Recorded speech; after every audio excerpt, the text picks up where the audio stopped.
Bonjour belle âme, c'est Fabiola. Je suis infiniment heureuse de t'accueillir sur ma chaîne. Abonne-toi vite si ce n'est pas déjà fait. Et si tu veux un coaching privé personnalisé pour reprendre les rênes de ta vie, pour faire du reste de ta vie le meilleur de ton existence, contacte-moi par mail à fabiolathérapeute@gmail.com. C'est écrit sous la vidéo. Quelle est la signification de Jésus-Christ ? Ça fait plus de 2000 ans à ce jour, depuis que le Seigneur Jésus-Christ est venu sur la terre et a été cloué à la croix. Dans la ressemblance d'une chair pécheresse, il s'est offert en offrande pour le péché de nous tous. Qui est vraiment Jésus-Christ ? Le tempérament d'amour, de miséricorde et de patience du Seigneur Jésus-Christ est bien au-delà de la portée de nous, humains corrompus. Par conséquent, son nom a été répandu et loué et devenu connu de tous. Et beaucoup de gens croient en lui et le révèrent. Les croyants l'appellent l'aimable Sauveur Christ. Alors pourquoi le Seigneur Jésus est-il appelé Christ ? Pour comprendre cette question, savoir qui est le Christ, nous devons d'abord savoir ce qu'est le Christ. Dieu dit: le Dieu incarné est appelé Christ, et Christ est la chair revêtue par l'Esprit de Dieu. Cette chair est différente de tout homme qui est de la chair. Cette différence est due au fait que Christ n'est pas de chair et de sang, il est l'incarnation de l'Esprit. Il a à la fois une humanité normale et une divinité complète. Sa divinité complète n'est possédée par aucun homme. Son humanité normale soutient toutes ses activités normales dans la chair, tandis que sa divinité accomplit l'œuvre de Dieu lui-même. D'après les paroles de Dieu, nous savons que le Christ est la chair incarnée de l'Esprit de Dieu. Cette chair est la propre chair de Dieu, comme le Seigneur Jésus. De sa seule apparition, le Seigneur Jésus n'était pas différent de toute personne ordinaire. Il avait des parents, des frères et des sœurs, et il était possédé par des émotions normales.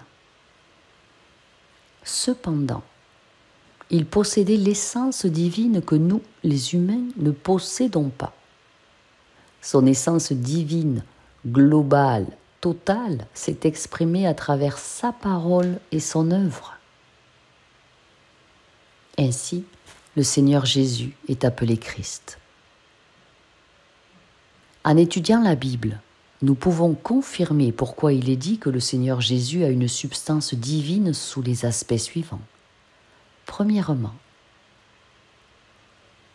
l'œuvre que le Seigneur Jésus-Christ a accomplie est l'œuvre de Dieu.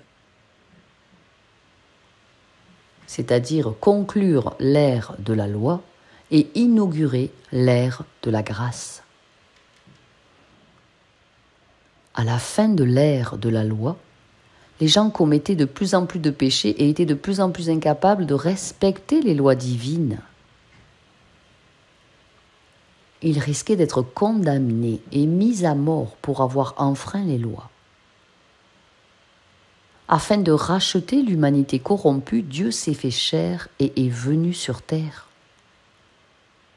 Quand il a commencé à répandre la loi de la repentance, l'ère de la grâce a officiellement commencé.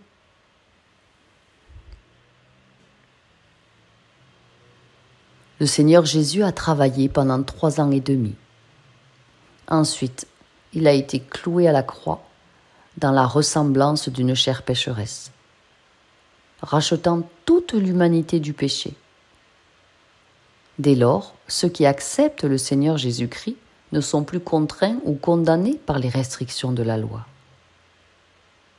Après avoir commis des péchés, ils peuvent directement prier le Seigneur, confesser et se repentir de leurs péchés devant le Seigneur. Et ainsi leurs péchés seront pardonnés par lui. Je suis désolé, pardonne-moi Seigneur, Merci de me laisser une nouvelle chance. Je t'aime de tout mon cœur. Ce travail ne pouvait être fait que par le Seigneur Jésus-Christ. Et personne ne peut le faire. Le Seigneur Jésus-Christ pouvait exprimer la vérité divine et donner la vie. Dieu a dit, Dieu fait chair s'appelle Christ. Et ainsi, le Christ qui peut donner la vérité aux gens s'appelle Dieu. Il n'y a rien d'excessif là-dedans.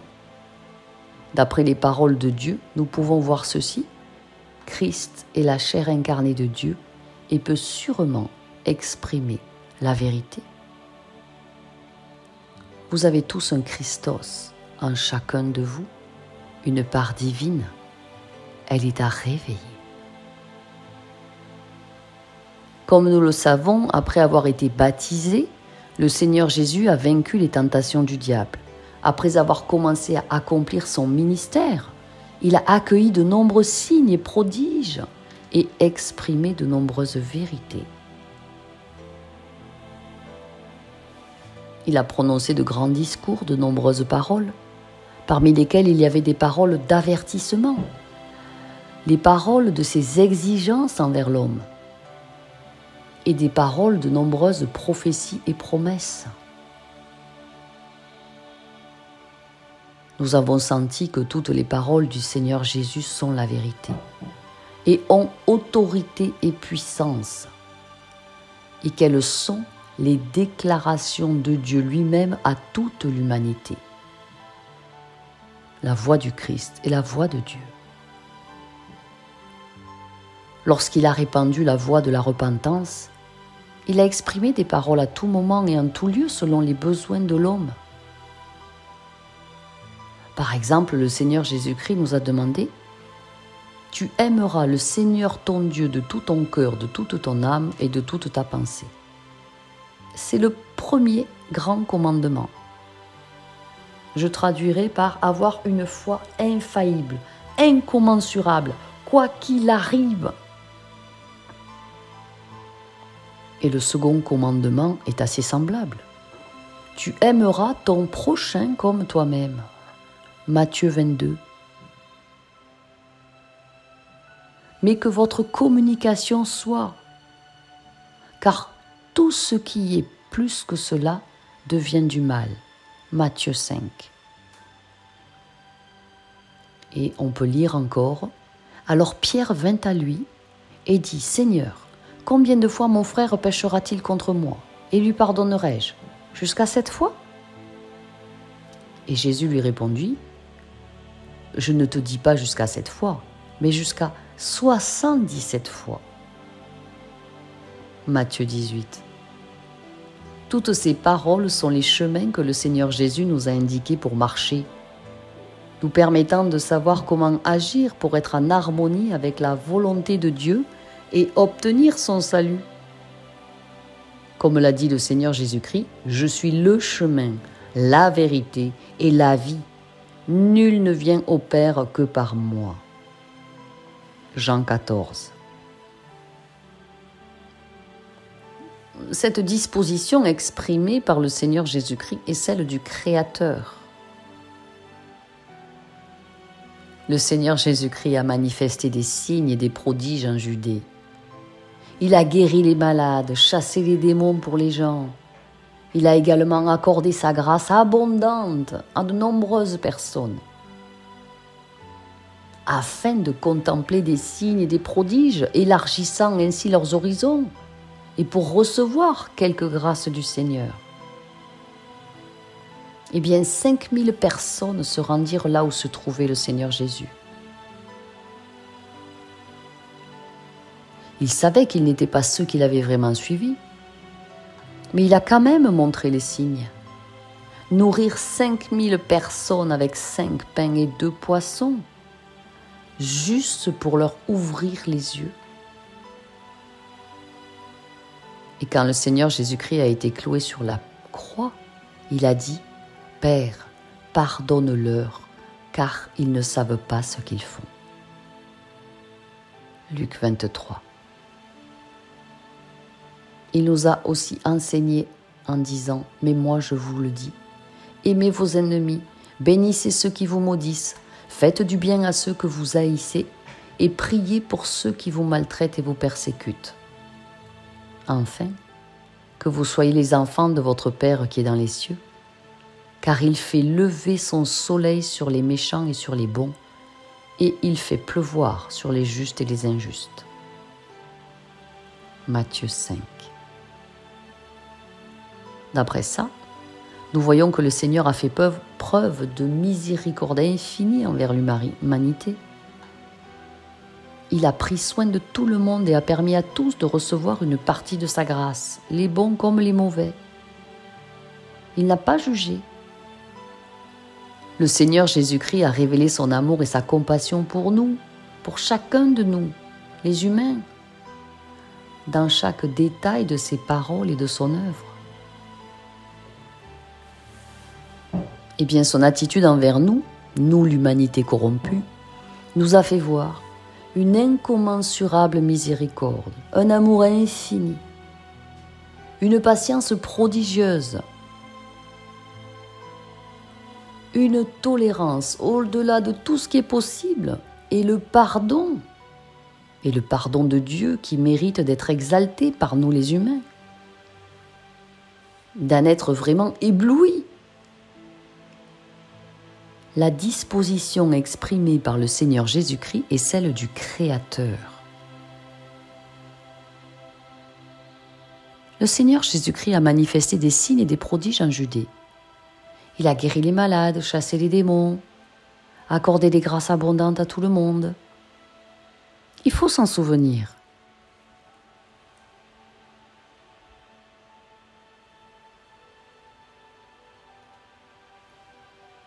Le Seigneur Jésus-Christ a révélé son amour, aussi profond que l'univers, pour chaque être humain sur ce plan terrestre. Dans chaque moindre détail de son œuvre, il n'est que pur amour, il n'est que pure miséricorde.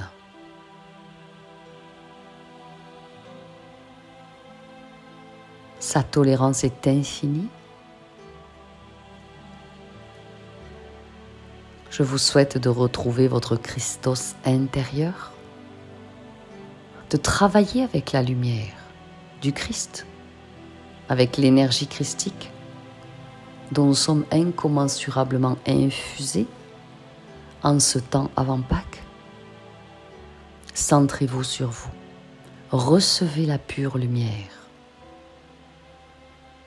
et utilisez concrètement votre foi, vos pouvoirs divins au quotidien pour être aussi rayonnant que le Christ. Le Seigneur Jésus-Christ a non seulement fait preuve de miséricorde envers les gens, mais il a également révélé sa majesté et sa colère, qui sont son tempérament inhérent, le tempérament juste d'intolérance envers les offenses des gens.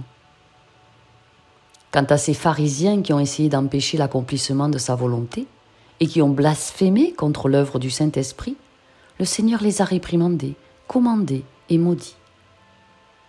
Il a dit « Quiconque parlera contre le Fils de l'homme, il lui sera pardonné.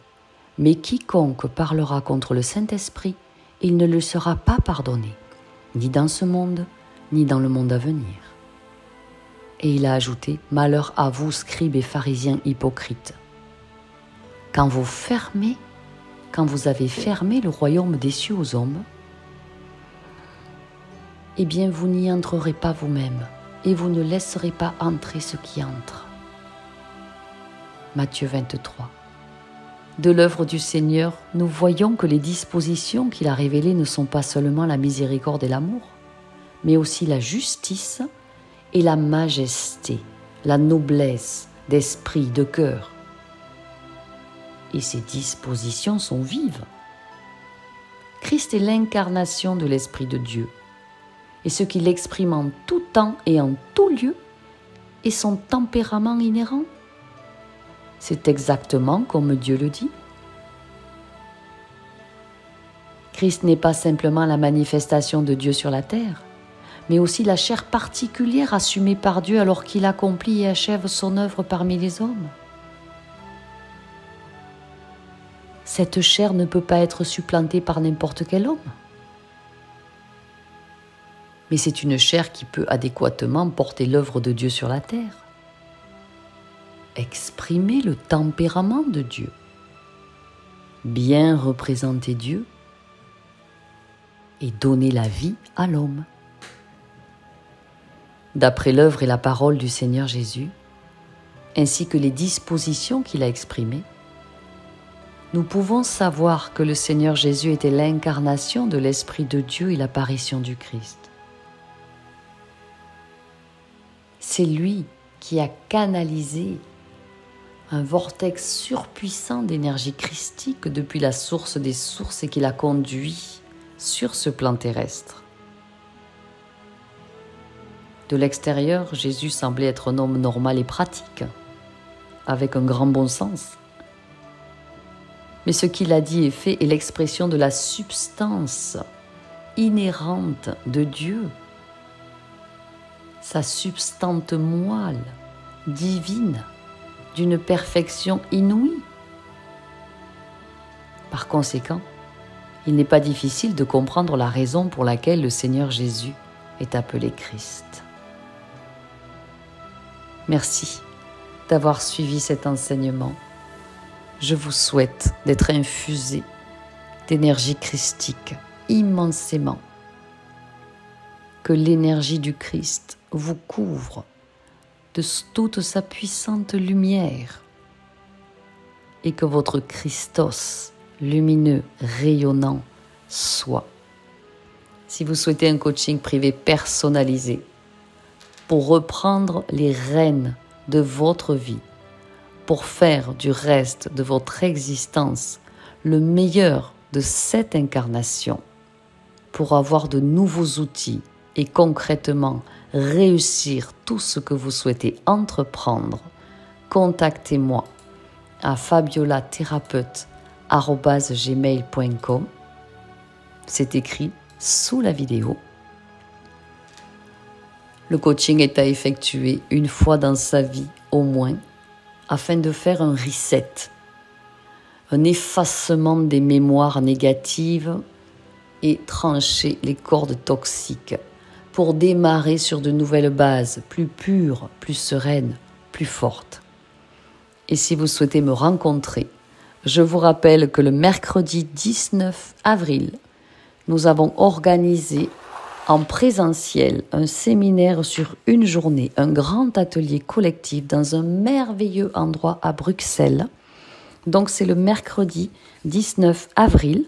Vous avez le lien pour vous inscrire sous la vidéo et je serai infiniment heureuse de vous rencontrer et de vous serrer dans mes bras et on fera un excellent travail sur toute la journée, tous ensemble.